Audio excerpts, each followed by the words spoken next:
Today on Mental Health Matters with Marty, regarding COVID schooling, our kids are returning.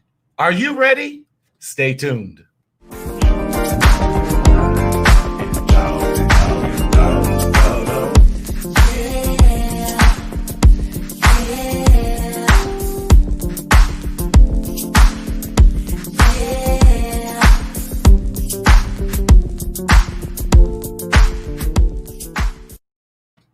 What's going on, everybody? Listen, welcome to another edition of Mental Health Matters with Marty on COVID schooling. I am Martinez Sellers, your mental health hygienist.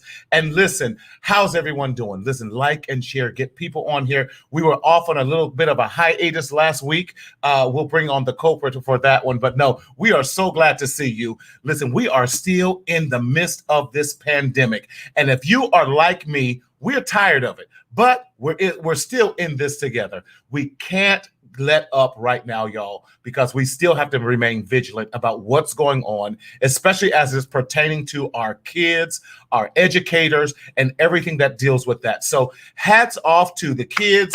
Listen, I couldn't do this, but I would be forced to do it. So anyone who's going to school, whether you're on the elementary, middle school, high school, college, master's, PhD, it doesn't matter. I commend you for the work that you're doing.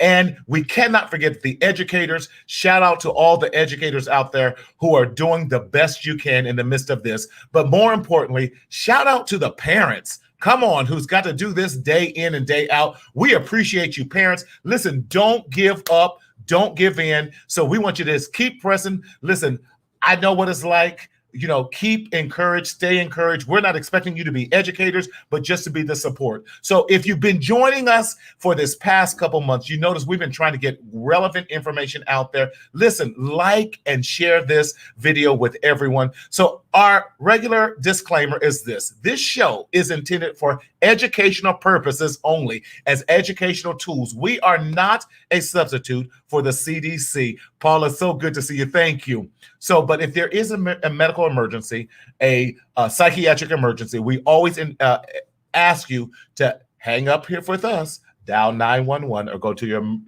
urgent care as soon as possible, or contact your local school and say, I need some help.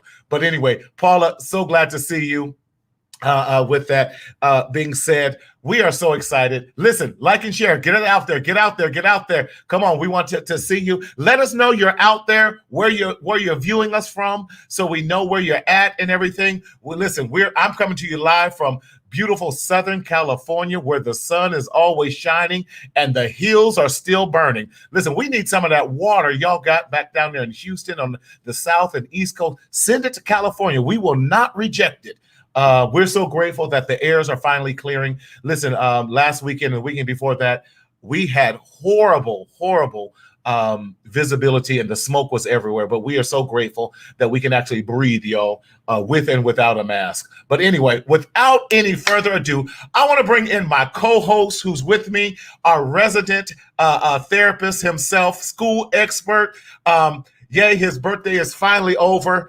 We don't have to worry about that no more because mine is coming up, and that's not just a national holiday. That's a world holiday, and we are so excited about we Libras. We are taking over. We are so tired of these Virgos who are trying to make the world.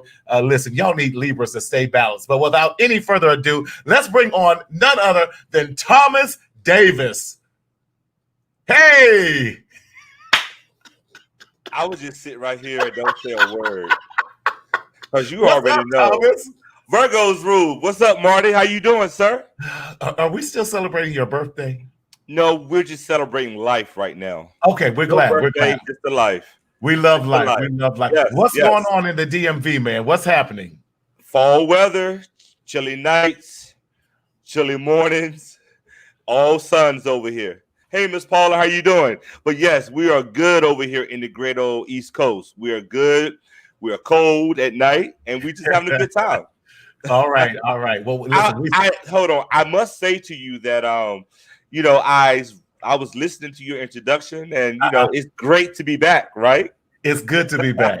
Yes, yes. We were just a little MIA last week. Some things have come up, but listen, we're Right. always glad to be back. And just to share, all this, Thomas, so far in this series, because we're talking about flipping the script a little bit, Right. and everything. But what has this meant for you? And let's remind the viewers who you are.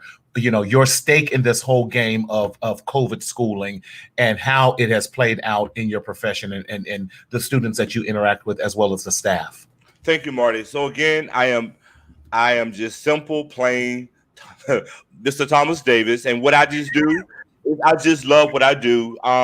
This entire series that we started off with, Yes. Marty and I talked about ways that we can just empower our families, empower Right. our students, our teachers, our social workers, everyone that is touching and supporting our youth. And this has been one of the best empowerment things that we have ever done. And what I mean by that is that we aren't out here just having conversations using these great big words. We are just having dialogue, right? Right. In 2020, I just believe in just talking it out. Just like we walk it out, we need to talk it out. And so I'm just pleased to be able to sit on this platform with Right. you. And I want to say from the bottom of my heart, I appreciate you reaching out to me, said, hey, let's do this. And I cannot go any further without saying publicly, I thank you for all of these opportunities. I thank you for working with me. I thank you for the phone calls, because we are always planning, guys. We are always offline, off camera, talking about how we can make this better. So don't be surprised. We coming up with some new ideas. That's Get right. ready. That's right. Get ready. And what I love, everyone that we have brought on this show, Right. everyone does it out of their pureness of their heart, for the Right. passion for making us better. No one on here gets a paycheck. If someone is, let me know. Melvin, what's going on, my brother? Yes, y'all stay safe out there in Ohio. Yes, yes, talk it out. Yes, that's Yes, right. yes. And that's exactly what we want to do, Paula. Talk it out to help encourage everyone along the way. How has school been for you guys out there? School has been school. And if I could just be very honest and transparent, Yeah. I had made a post just last night to say that it is okay not to be okay. It is definitely not a cliche. It is definitely not a just word thrower. It's okay not to be okay. Like, Yeah. we're in our first month of school, and the students they're hanging in there for the most part. But It's difficult. But yeah, it's very difficult to sit in your home Monday through Sunday, Sunday to Sunday, sitting in your home. So we are very aware that we got to change some things up. We are aware that we got to be prepared for what's about to happen. Just so that just today there were some great discussions about how are we going to return possibly back into the building around November after the election. Side note, register to vote and vote. But just want to put that out there. But just wanted to just say that being able to just understand our parents, more has given me and the educators across the city knowledge that we got to teach more technology. How do you switch screens? How do you go from one program to the Zoom? How do you add in this and add in that? So although we've been going through a pandemic, I just said this earlier, let's take our trials and tribulations and let's turn this into a testimony. Because when things get over and once we are able to move and shake again, let's begin to continue to plan. How can we prepare for something else? I love it, but you know what I think this pandemic has definitely been doing? B-Shell, what's up, my brother? Yes, man, thank you. What I think this pandemic has taught us is how to take education back into our own control. Correct. How to make things better. Right. In that regard. So yeah, we're making some mistakes along the way. Right. And you brought up an interesting, a lot of schools across the nation are talking about reopening. Right. When we had the twins on a couple weeks ago, they just got an email 2 weeks ago that school was starting. So we had, so they had to get all the way back to Brown University. Wow. With that, and they gave them like just a week's notice that the school was starting. So, we've got the Dolphin Twins, hashtag Dolphin Twins, appreciate them. And I think we'll bring them back on to say, now that they were planning to do virtual, but they switched it up, and now that they're out on the campus, how is it for them on the campus? We're dealing with this as well, because so many schools are introducing testing, and LAUSD is talking about some different testing ways of testing for COVID, and that's supposed to be above, second to none across the nation. But let's talk about that. Let's bring on our experts right now. So why don't you introduce our returning guest? Yes, which we're so glad to have them back on with us. Yes. So without further ado, both gentlemen are dynamic educators. Yeah. They love what they do. They love people. They love their students. They love their families. And most of all, they love themselves. And one of the things that I just want to say, Marty, the two individuals and all of our guests are helping professionals. That's right. And one thing that I just want to say is, if you are a helping professional and you're not willing to help, then we need to think about what is our role and look for a new something profession. else. So these guests that we have on this afternoon and this evening are dynamic leaders in their schools. They are great people. And I just want to introduce Dr. Jubria Lewis. He's great. Yes. Hey, Dr. Lewis, how you bees? I'm doing well. Thanks for the invitation. Glad to be back with you. You know. Well, listen, while we got Dr. Lewis on, let's not even wait any further for bringing on Dr. Shon Stewart in his own right as well. Yeah.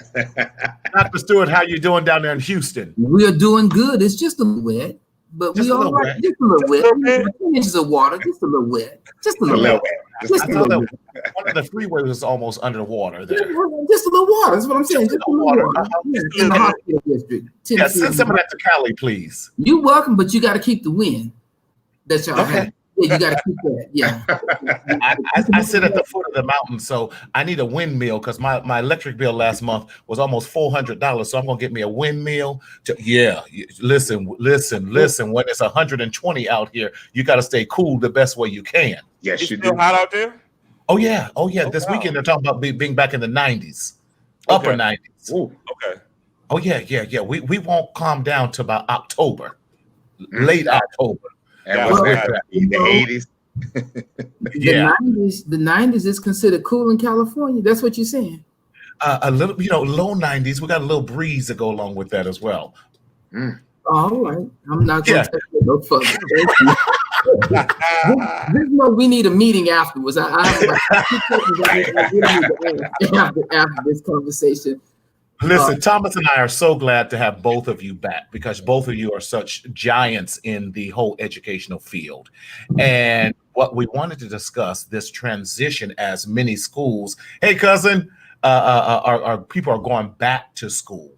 And my nieces and nephews are in Ohio, in central Ohio, right outside of Columbus, in a little town called Newark.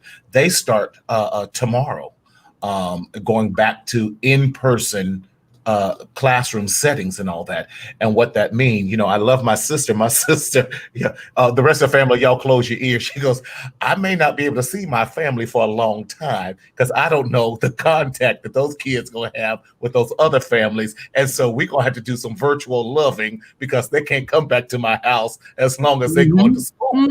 But those are things we got to consider, and how do we get there? So what is this? What is the plans, and what are you guys' plans in your perspective areas?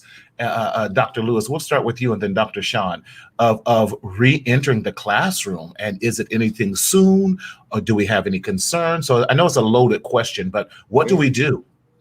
Yeah, I would say, in answering your question, there are just a number of factors that we are weighing and having to consider. And first and foremost, safety is always, the highest on our list. Right. We also, considering our staff and our parents and students, just the level of anxiety, that they are bringing to re-entering into brick and mortar building. Actually, today I was having a conversation with, one of our heads of schools, and we we were discussing social emotional learning.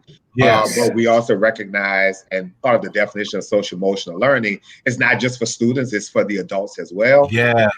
And that's something that we are grappling with, but at the same time want to make sure that our adults are well, because we know that a teacher that has anxiety is not going to be effective. That's right.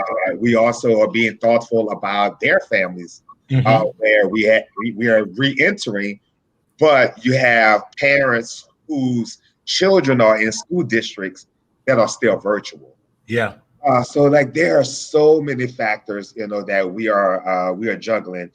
Just even much more specific to the organization that I work for, it is the SEED network of schools. We are the nation's first and only network of public boarding schools. So with that, our students live on campus. Okay. And we service students grades 6 through 12. So when we're talking about re-entering, we're not just talking about students re-entering in a classroom from 8 a.m. to 3. We're talking about a full 24-hour model. So our students live in the dorms. We have our student life counselors that also live there with them. So we're taking some extreme caution, and at the same time, we are giving parents choice. So we're not just saying that, everyone comes back to the building. Parents do have choice, but we want to make sure that, because we're already serving a population of students that are the most vulnerable, who also use our school as home for them. Right. So when we close our doors, we will also closing the home for a lot of our students. And so that's part of the why behind our reentry, which will take place next month. Okay. So are you guys in this reentry program, process rather, are you kind of practicing since the NBA kind of had this bubble, the bubble type of they can't get coined for everything, but this bubble effect that, you're kind of monitoring where they go, how they go, kind of staying in the confinements of what you guys, so they're not bringing things outside in, if I can say it that way. Yes. And then we also have developed like a rotation. So you actually have, like, just for lack of a better word, like group A, will come 1 week and then they will be out for another week. And so that week they will actually be on virtual. But we do have one population of students that we are calling our priority students who will actually remain with us. Got you. That's good. Excellent. Dr. Stewart, same question with this returning and everything. Texas and in Houston, what we're seeing is, first off, thank you all for having me on today. One of the things that we're seeing is that the push is for us to get the kids back in school. It is not about, at this point, what's safe or what's in the best interest of kids. It is what is politically astute. When we look at this conversation, we are in the second reopening of the state of Texas. We tried it once, it didn't go too well. So then we stopped or temporarily paused, and then we are back trying to open again. We are going to do a phase-in approach in some of the school districts here in Houston. What we are looking at across the board is offering online and in-person instruction. Some school districts are requiring parents at every grading cycle to make a designation on if their students will be online. And then in some respects, some parents are just straight out choosing to be home. On our side, the state has required that the district provide staffing on both sides. And shout out to some of the school districts in Houston, especially in the state of Texas. They have started an exemption process, so they are considering, even though some of our political leaders did not do it, superintendents, school leaders, and human resources and talent teams have come up with a way that people who have cancer or in the middle of chemo, if you have diabetes, high blood pressure, they've created an exemption process where you can get your doctor to fill this form out, and then you can become a part of the online teaching team. So, even though some of the things that we're looking at are not always working in what we would deem our best interest, they are actually working out for us in some way. Wow, that's good. That's good. Thank you both so much for this great introduction. So I kind of want to flip it a little bit. So One of the questions that I just want to just ask you both as school leaders is that as we are beginning to talk about the reintegration process, right? Mhm. We know what the media is saying, that we're going to look into this. We have all these great dynamic plans. But I guess my question is more so for the teachers that you all support, and even myself.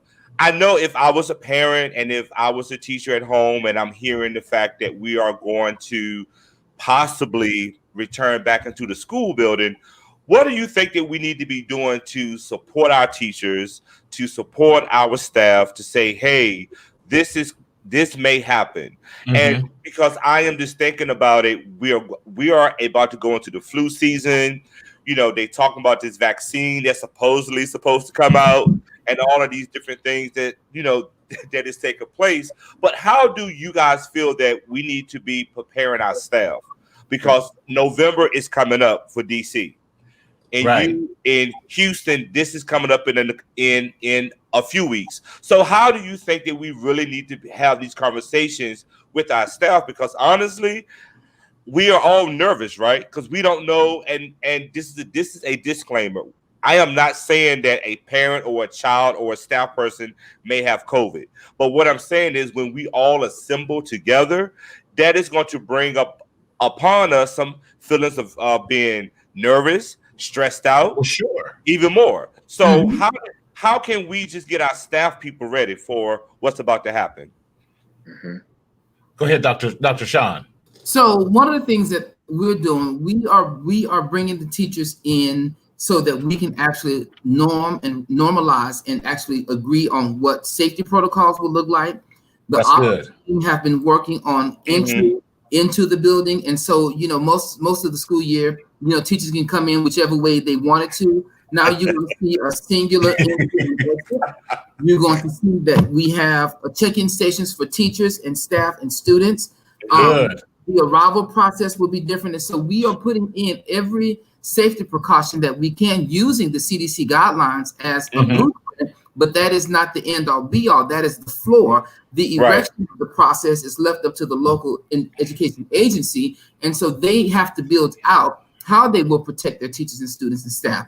And so the other thing that we're seeing here is that once we get the teachers in, we're saying, hey, in the morning, we're going to do direct instruction with the kids. And then in the Mhm. afternoon, we're going to bring you in and you're going to do training with us on safety, set up your rooms. And then the Love kids. it. That's good. That's And so good. that way we actually have the teachers trained and then they can set up their rooms. And then the superintendent and the chief operating officer has built a plan where we move in by grade levels, 2 grade levels at a time. And we are 4x3. So elementary, middle, and high, there are 4 grade levels per each. And so that way we can phase in carefully. And then there's a safety plan, a plan B, if you will, that if we determine that a kid did get sick, we have contact tracing already in place. Yeah. Oh, good, good. In the local education agency. So All right. our district has built in a lot of protocols. I can't say that that is standard operation procedure in every district. I can say that where I serve in a few surrounding areas, we are seeing that practice in place. Got you. That's good. That's That's good. amazing And shout out. practice. Yeah. That's good. Yeah, Dr. Dr. Lewis. Lewis. Yeah. I would say, quite similar with to Dr. Shon's, the districts that he shared. Some of those same safety protocols definitely are being put in place when we think about like the physical building. Mhm. What I would add is that we recognize too that our teachers and staff had a number of concerns, and so what we actually did.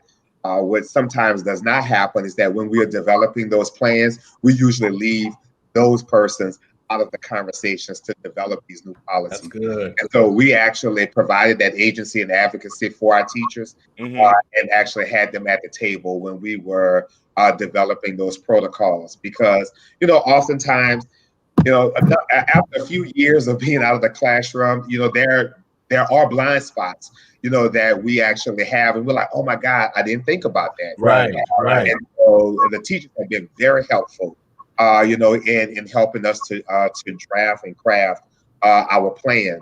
That's good. Also, for us, we've even been thoughtful because we are a public boarding school. Being thoughtful of our numbers of students that we actually have, Mhm. so that each student will actually have a private room. so they would not be sharing the room with someone else. And so we've been even very like we've been considering even like a number of pieces around like how many students are physically there, because we also transport our students in school buses. So how many students are can fit on the 55 passenger bus, because we also run programming, and we actually transport students across the state of Maryland, across South Florida. And so we actually had all of those directors as well as the teachers at the table when we were developing those plans. That's good. That's good. And thank you so much for chiming in. One of the things that I wanted to bring to your attention is that I was watching the news this evening in DC, and what they were saying is that about 3,000 students have not even registered for school or are not even in school, and their attendance rate is only at 80%. Yeah. And so I know that we all nervous about things, but parents, if you all are watching tonight, please make sure that your students are logging and your child are logging into classes, because because they're not logging into school and not registered. I see it from both ends, because sometimes we got to make sure that we are educating our kids, right? But we got to make sure that we're also safe. So I just want to make sure that we all know from both ends of the spectrum that we aren't going to come up with the answer that's going to please everybody. Mm-hmm. But the most important piece is that we got to make sure that we are educating our youth. Mm-hmm. So my question is, how do we continue to empower while we are in this virtual land? How can we continue to empower students who are just not engaged at all? Mm. That's a difficult one. And because, and I'm just speaking even from those kids that get fallen through the cracks. Let's talk about our group home kids. Let's talk about our homeless kids that and homelessness has increased because of this pandemic. And let's talk about the marginalized population that we are not concerned about, who don't have all the access to Wi-Fi. I think we all saw the internet thing that went around with the children sitting outside of Taco Bell using their Wi-Fi and all of that. Right. And I think it's a crying shame that big corporations are charging us ridiculously because we live in this capitalistic society. Sure. Internet rates have gone up, with that, and they're marginal, taking advantage of that. But my question would definitely be, even to piggyback what you're saying, Thomas, how do we help those kids that who don't have access to the resources? Right. So that I would like to push back. Go ahead. All right. I don't teach those kids. I don't serve those kids. Those are my kids. Right. Okay. And so I want to clean the air on that when we say those kids, we are detaching ourselves from what. Amen. That's not what this means. Those are our kids. So because you don't find them when they do good, and then you detach yourself from them in the struggle. Right. If you're not going to be in the struggle, don't attach yourself to the success. Hello. Okay. And so when we start referencing marginalized children, those are our children. Because what is that all those kids look like us. We are all black, different shades, but we're all African American black, and they all look like us. So when we say those kids, let's clean that up. Right. Secondly, homelessness, have people driving in the 7 Series BMW, living out of it, and you assume because their 7 Series roll up Taco Bell with all the folk in it that they got a home to go to. No, they're driving in their home to Taco Bell to get the service. Right. And I think it is criminal that the Secretary of Education cannot find funding for us to buy technology, for us to have internet access, for us to have but you can go to a private school in Carolina to talk about your proposal and say that there's no state superintendent. Ma'am, the state superintendent is the federal superintendent, which is defined the Secretary of Ed. However, if you had any thread of educational leadership training, you would know that. However, what this has proven to us in the land of the free is that you don't have to be competent in the skill set that you're leading. You just have to have common sense to write a check. Well, That's it. And so when we talk about training and we talk about funding, we shouldn't just be, because this is the conversation. All the money you're talking about that you're spending on the internet, the question you need to be raising is, why aren't they divvying resources freely to the kids who can't afford it? That's the conversation we need to be having. Why aren't you partnering with charter schools and public schools and saying, you know what? If this kid is on free and reduced lunch, this kid can qualify for internet free automatically. Right. That's good. But again, it would take competency. And this current administration has been allergic to it since its inception. I said what I said. And you don't take it back. I love it. Can you guys define the educational, because there's two different definitions of homelessness. Right.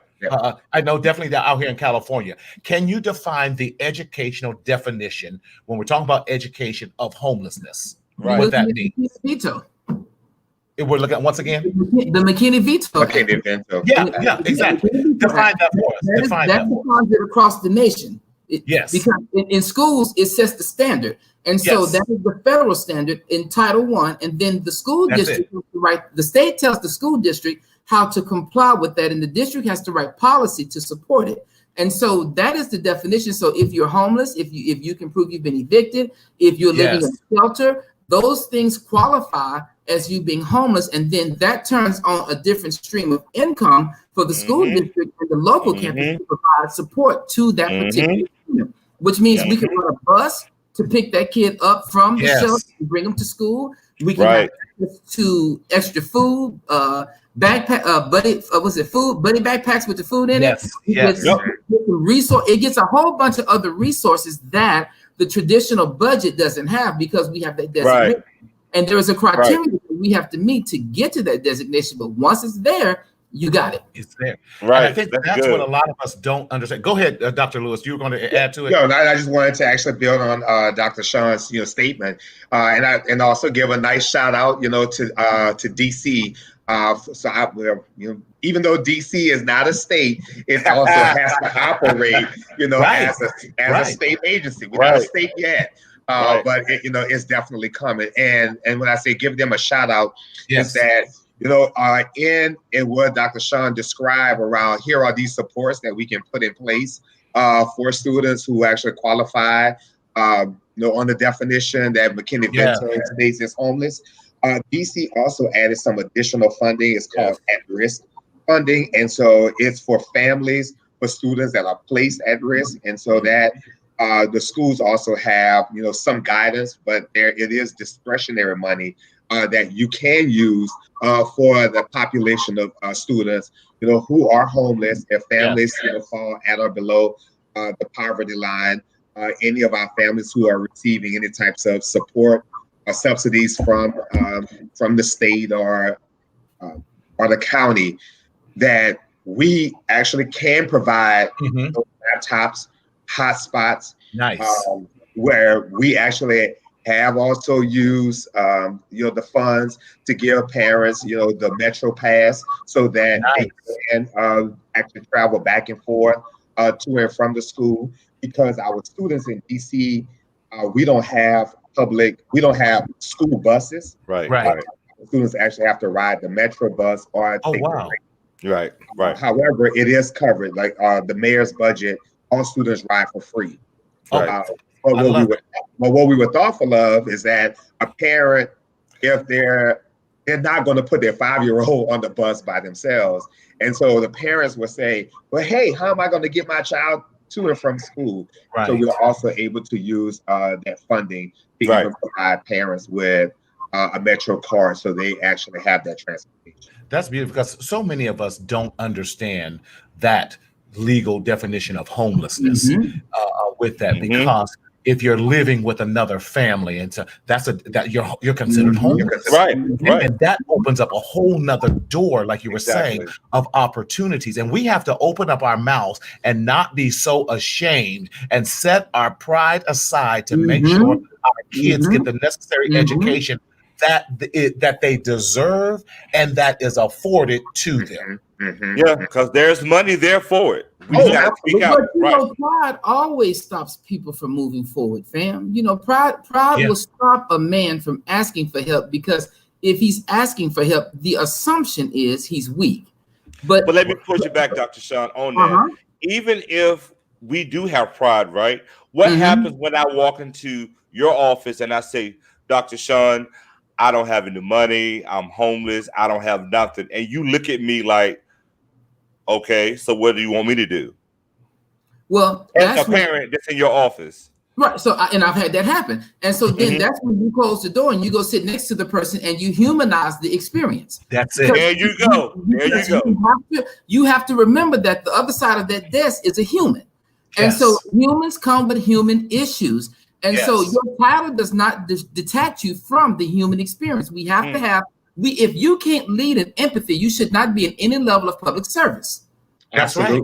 That's right. So when a parent, if you cannot lead in empathy, you should not be in any level of public service. Yeah.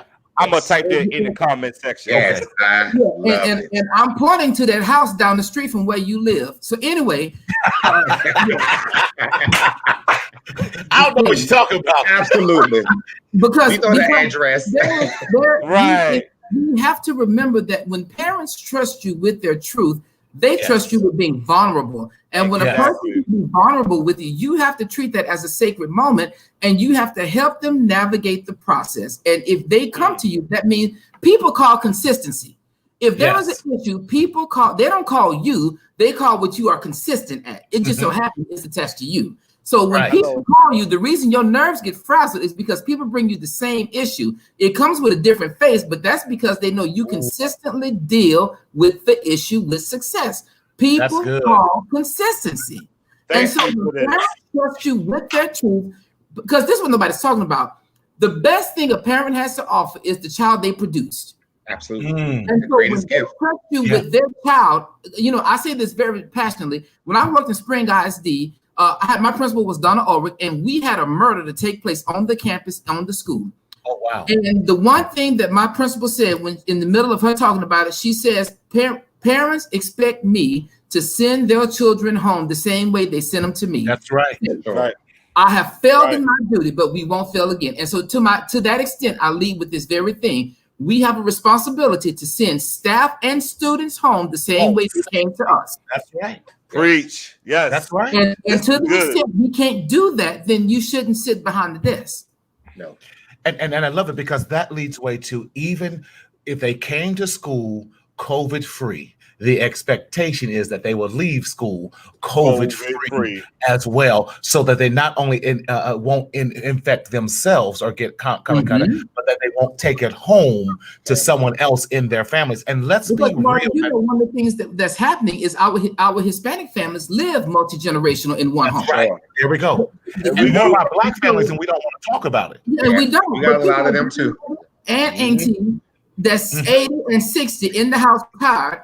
And the only difference between them and our Hispanic brothers and sisters is that they got 4 generations and you got 3. I mean, that's the only difference. And when you bring that disease home, you can kill generations at one time. At one time. At one time. And so it is criminal that we don't have funding to buy protective personal gear for teachers and for students. Like if you want me to go back to school, it's almost the monotony of you don't believe in abortion, but you want to fund social services. Like you pick one. Or you got to fund, so you can't tell me to come back to school and then don't provide funding for me to keep staff and students safe. Only for you to open up the school, then the kids and the teachers get sick, and you got to shut it all the way down again. What academic benefit did the kid get for opening the school outside of parents got daycare? But not even effective daycare at that. Not even, but and then it's instruction. Like what, to me, if we're going to be impactful, because schools always bring system-wide impact, right? So bring system impact. How are we bringing system impact if we don't have a clear path forward on how to contain? That's I'm good. asking the question. I'm not looking at political. I understand. Yes, this is good. It should be criminal that Mitch McConnell can go to his office, President Trump can walk in his office, and everybody who walks into the White House can be roll off the very cuff, and they're safe. But you want me to come to school where I can't guarantee teachers that when they come through the building, that teachers and their students are safe. But that makes sense to you.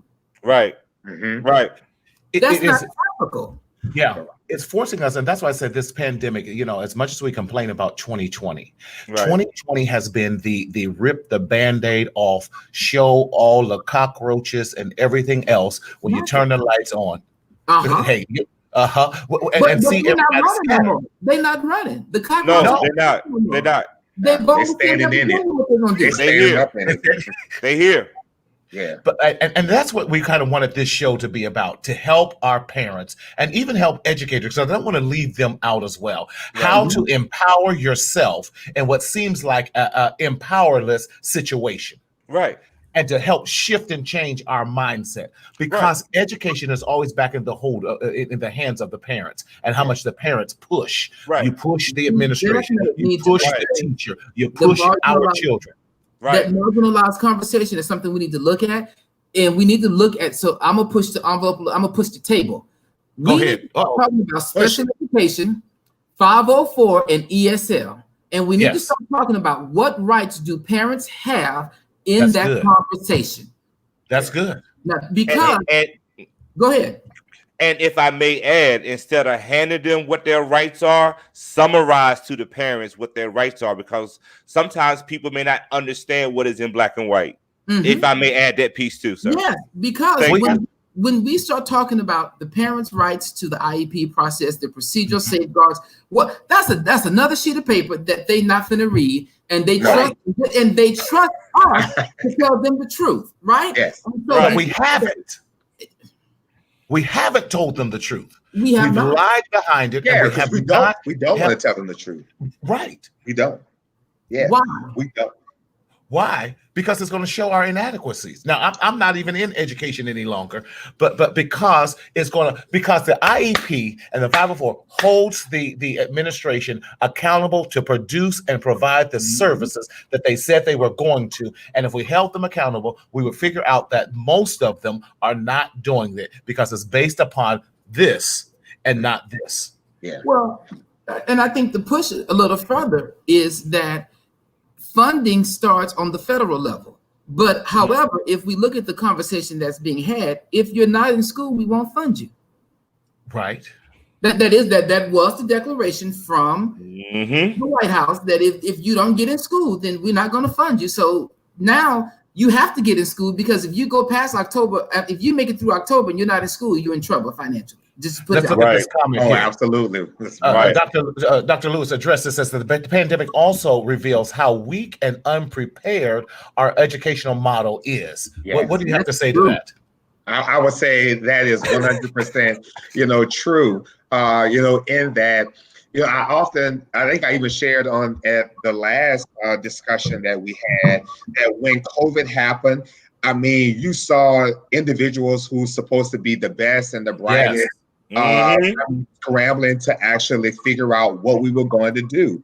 And that's because we have not had the forward-thinking conversations on what education should look like in this 21st century. Right. I think that some school districts, have, done a pretty good job.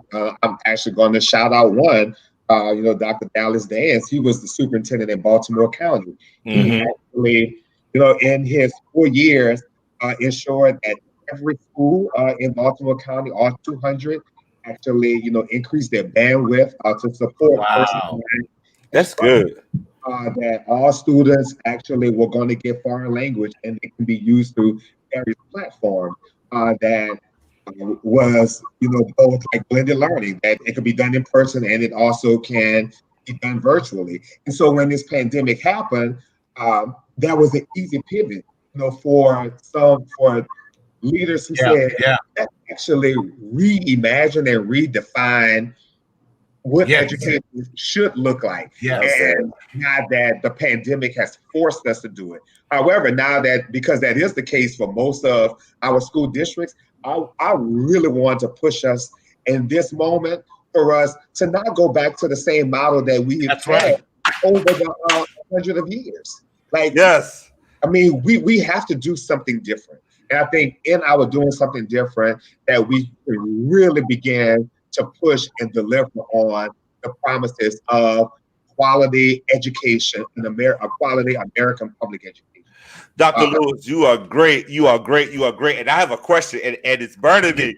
You said reimage and redesign. Yeah. So my question to both of you great scholars are, what does reimaging and redesigning would look like for us in 2020 moving forward? That's good. Yeah. Come on, Dr. Stewart. The data tells the truth on everybody. The only place faith is applicable is in the church. Everywhere else you need facts. And the facts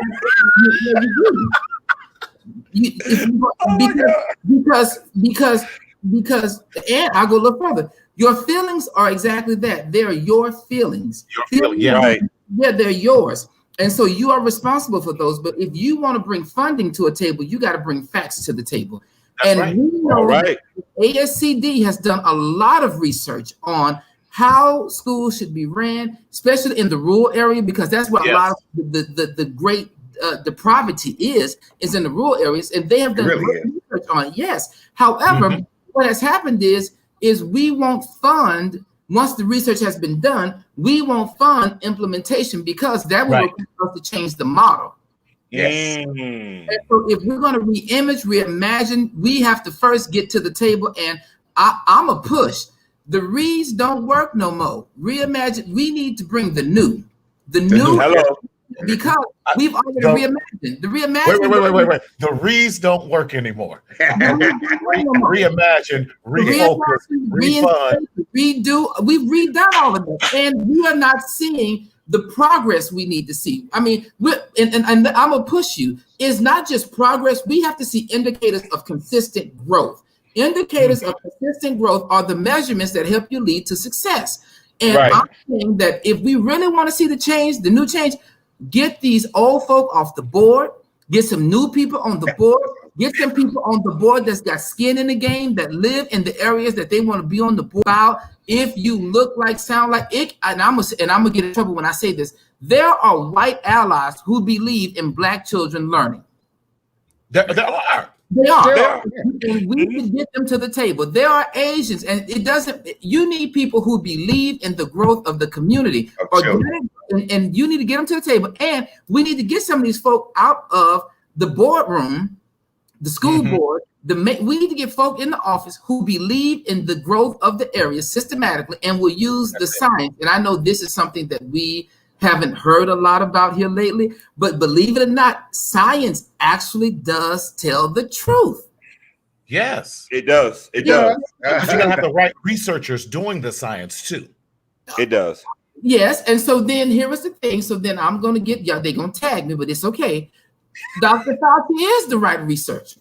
He is giving the right information, and they still don't subscribe to the truth that's in the data he's bringing. So go ahead. Because he's saying things that they don't want him to say, which is the truth. And the truth is what makes us free. Absolutely. You see how he brought that full circle. I love these guys. If we really want to make this change happen, family, we gotta start being present, and it shouldn't be after a catastrophe. You should be consistently present in the academic movement, because this doesn't just impact. If you're looking at academics and you're only worried about just your child, you're looking at it through the wrong lens. You have to go to the board meeting, and you got to elect, and you need a Peter. You need somebody in the meeting that's going to go in there and electrify the board and tell them smooth off, so then they get the act together. You need somebody that's going to hold them accountable and then land them like that man did in Mississippi when he put that video I talk about. You sitting in the board meeting, and I got you shopping. Yeah. And sister got up, walked out the room in shame. Well, you know what? It is a shame that you thought that you should be shopping on Amazon instead of making decisions about the impact of our dollars. In Baton Rouge, yep. Right. Yes. Daryl, put that comment back up. It says about the bad teachers.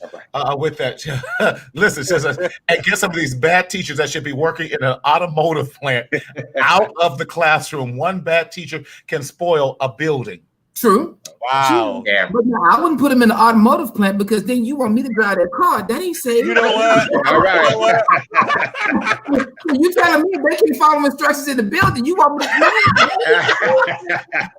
So as you drive that car, that tire comes off. And know that we are not bashing teachers by no means, because there's some amazing teachers who have given out of their own resources, their own personal resources. Right. We want to keep those teachers. We want to keep those teachers. Go ahead, Shon. In my building, who went to all of her students' houses and made sure, because she went to their house and made sure that technology was connected. Not if anybody in the house was COVID free or not. She got up, went to all 22 of her kids' homes, made sure that the technology was connected, that the passwords worked, that when they got ready to go to the Google Classroom, all they had to do was one-click sign on. So she did that. So we have some great, amazing but just like their parents said, we do have one or two that might be a little bruised on the side that we need to look at a little closer. But I haven't found the organization yet that don't have at least one or two. Well, you're absolutely right. And let's get them on a PIP, a nice performance improvement plan. They're gonna grow up to do the work, or they're gonna grow out and go do another work. Yes, absolutely. And the thing about it too is school leaders actually have to be courageous enough to actually, I always say, give them their one-way ticket out. Like if either we coach you up or we coach you out. Yeah. And so a lot of times school leaders are not gathering the evidence and not doing the coaching. And so because we don't do it, then this teacher who is ineffective continues to actually sit in these classrooms year after year after year. And we know the research, the impact that an ineffective teacher actually has on student outcomes. Yes. But Dr. Shon, I mean, we probably have a brain match happening. And this is something I've also even been challenging myself when I talk about like school boards, and just reminding parents that the school board is the governing body of the school. They're the ones by the superintendent. They're the ones that actually have to approve and pass the budget. They're creating the policies. And so when we are electing these school board members, that's not, and today's national voted day. Right. So I want to go ahead and say that. Please. Yes, we want change at the national level, but we know that local elections is also what has a direct impact on our lives. And so like, elect these individuals, we shouldn't just go in there and just put their name on the ballot, and then after that, the next 4 years or 2 years, I do it again. Hold them accountable. Have those meetings.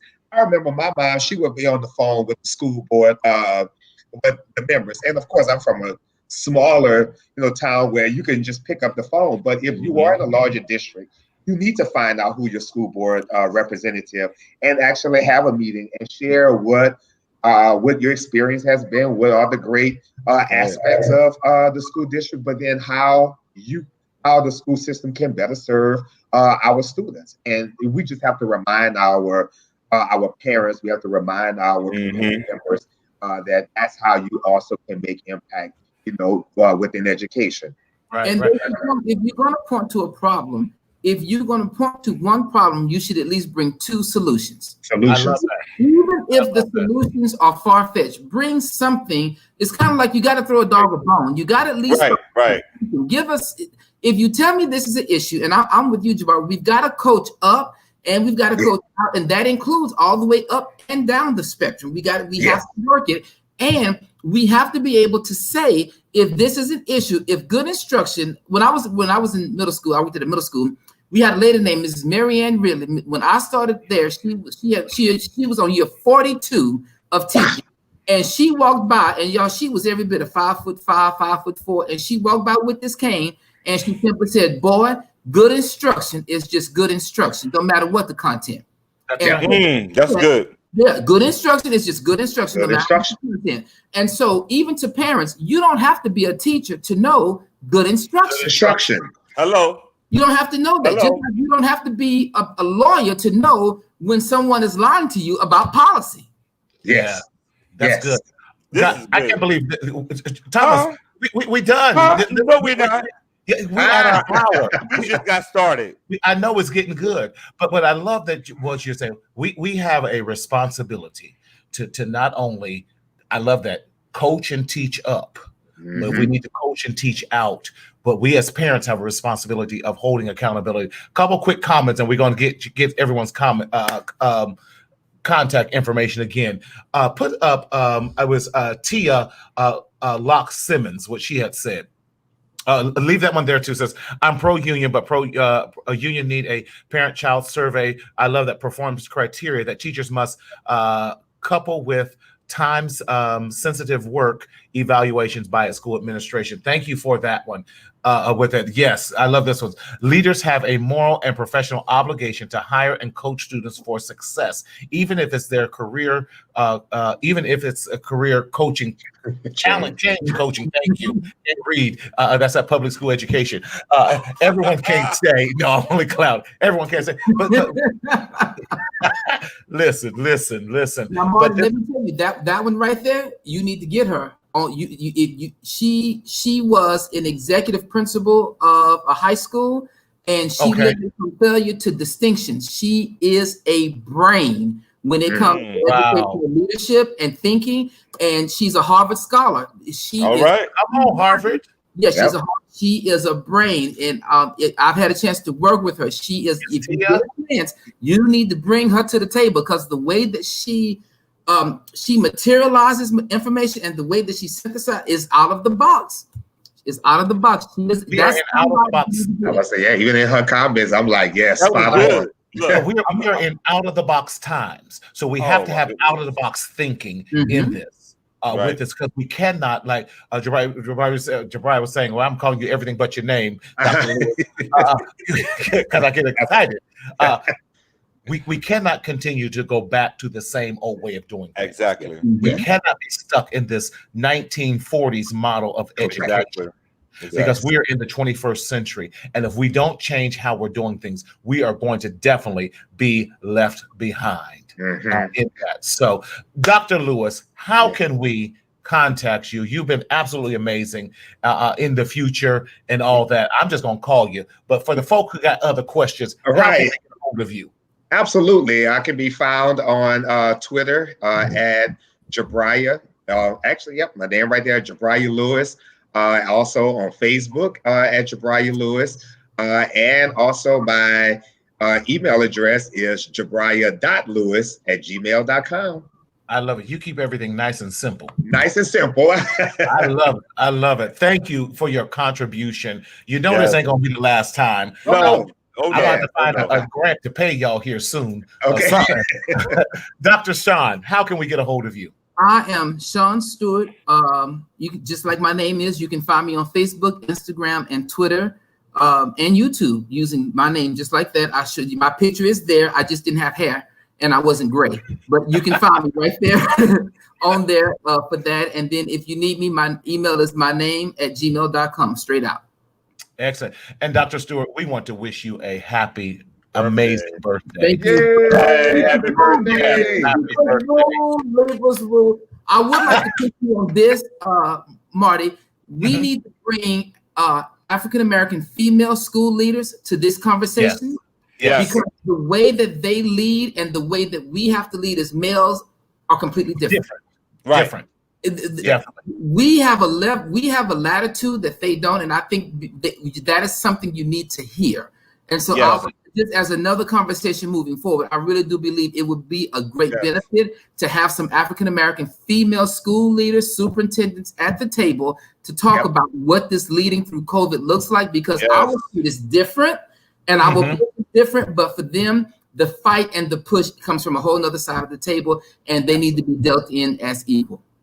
You're absolutely right, and thank you for that, because we're definitely want to diversify this platform and everything. One of my old coworkers, who's an amazing, he's a brother from another mother, with that Filipino counselor who's coming in, who is in rolling up in the streets doing the work, and he's coming in next week to show what he's doing to encourage the counseling staff that are counseling the students. So we got some amazing things next week.